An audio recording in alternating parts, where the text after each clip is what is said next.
Bueno, novela beltza izan diteke dela detektibe novelaren adar bat, Estatu Batuetan 1920 inguruan edo sortu zana. Eta batez ere sortu zen,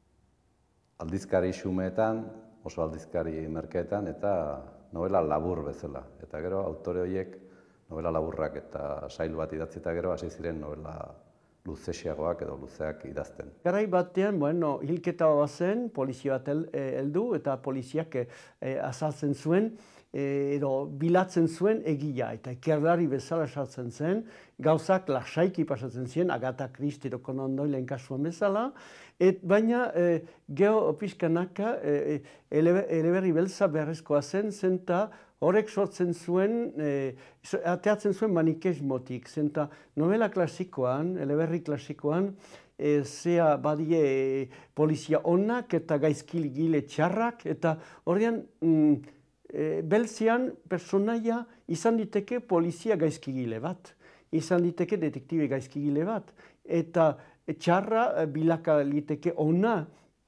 horrean personaia ez da hain manikeoki ikusia.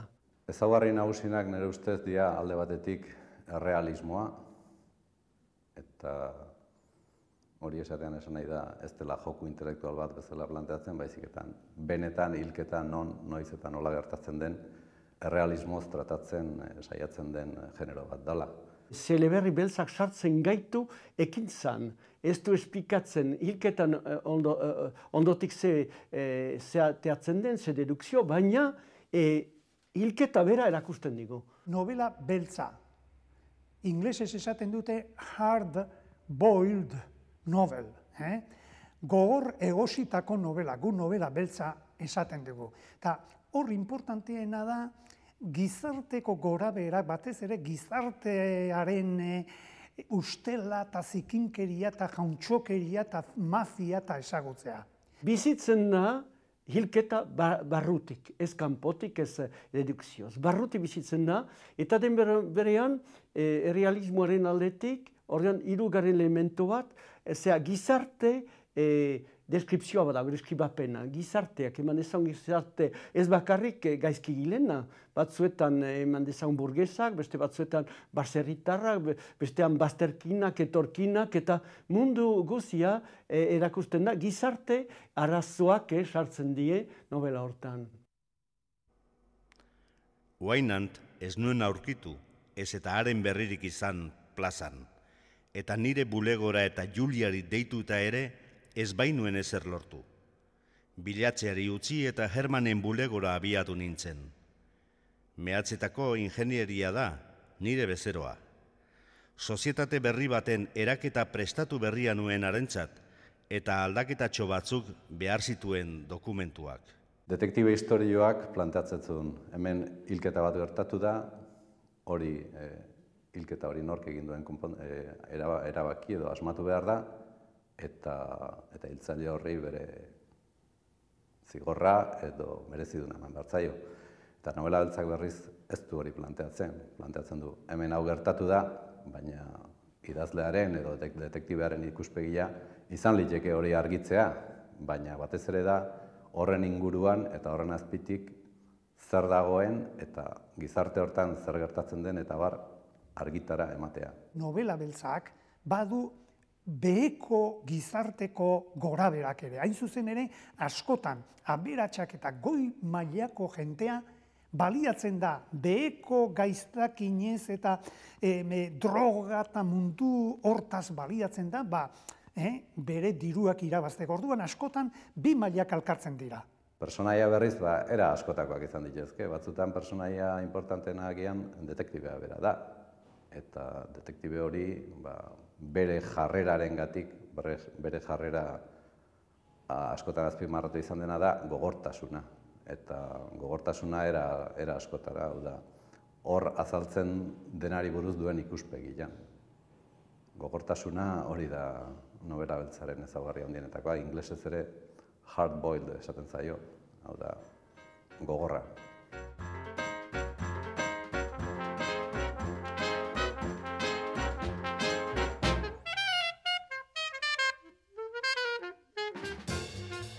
Hametek sortu zuen Continental Op esaten zion bat, eta izenik ere ez zion eman, baina hori zen nolabaiteko detektibe atipikoa, ordura arte izandakoen artean atipiko xamarra, ez zen sekulako gorpuzkera eta sekulako itxura erakargarria eta zituen pertsonaia, baizik eta buruari lan egiten eta arazoei aurrea egiteko gaizena. Oso kuriosoa da, Jim Thompsonen 1980ko xerifa bera. Xerif hori psikopata burutik egindako bat da, baina egiten dituen eta esaten dituen astakeriak gogoan hartzeko modukoak izaten dira, eta horregatik da berezia. Whisky zuri botila luzatu nion litroka. Trago luze bat egin zuen, estarrian eduki, irentsi eta lasai eseri zen zilan. Kopeta izerritan blai jarri zitzaion, hotzikarak jo zuen eta aurpegia oraindik zuriagotu egin zitzaion. Mementu batez gaizkitu egingo zela pentsatu nuen. Mairari esandako gezur eta zurikeria guztiaiek ez ziotela bat ere onik egin. Niretzat behintzat, eta ez niretzat bakarrik, hor adituak eta gaia tratatu izan dutenean, beti aipatzen dute hildo batean behintzat Hammett eta Chandler. Eta gero horren ondorenen, badira beste zera batzuk ere, importantzia handikoak, niretzat esate baterako Jim Thompson. Niretzat behar bada onenetakoak dira Dashiell Hammett, Amerikarra, eta Raymond Chandlerrak. Biak idatzi dituzte novela polizia eleberria, baina oso diferente.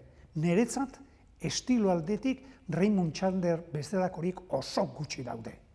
Autore adituenek beti esaten dute, Hammett izan zela frase batian esateko, Chandlerren frase batian esateko, hilketa lorontzi veneziarretik atera eta zegoki jontokira bota zutenak, hau da, kalera, hilketa benetan gertatzen den tokira. Ordu arteko detektibe novelak nolabait joko intelektual bat besterik ez ziren, hau da, hiltzailea nortzen asmatu, hori zen importanteena eta novela beltzak beste helburu batzuk planteatu zituen.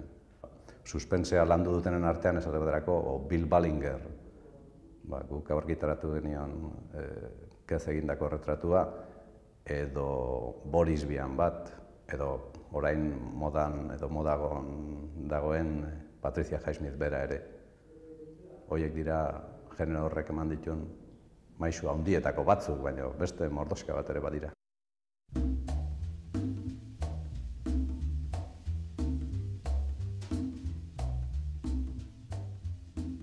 Euskarazko novela beltzaren aita eran nezake Jon Miranda dela.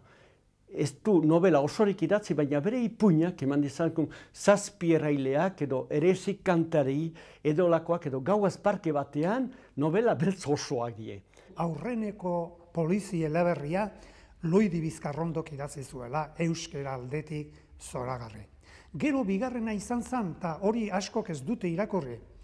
Mariano Izeta jatorrak, Elizondotarrak idatzi zuen Dirua Galgarri. Oso polizia eleberri polita, euskeraz gainera ere ondo idatzita, laburtsuagoa da, baina oso polita. Hirugarren polizia kontakizuna teatroan dator. Eta Pierre Larzabalek idatzita, Senperren gertatua. Eta gero etorri zan Txomin Pellen. Esaten da, lehenbiziko polizia eleberria dela, baina hor, eman dezu azkenian, ez da hilketarik izan, ez da hiltzailerik izan. Eta hori da, eman dezu alaz ere, lagundu gaitu gu idaztera, bultzatu gaitu, kontrarioa egitea eman dezagun guk egin duguna, ez da edo Mirandek edo nik egin dudana geho, izan da, olako erantzun bat, zea Loidi Bizkarrondori erantzuna, zeta Loidik ez zuen ausartzia hartu, itxuskeria baten erakusteko.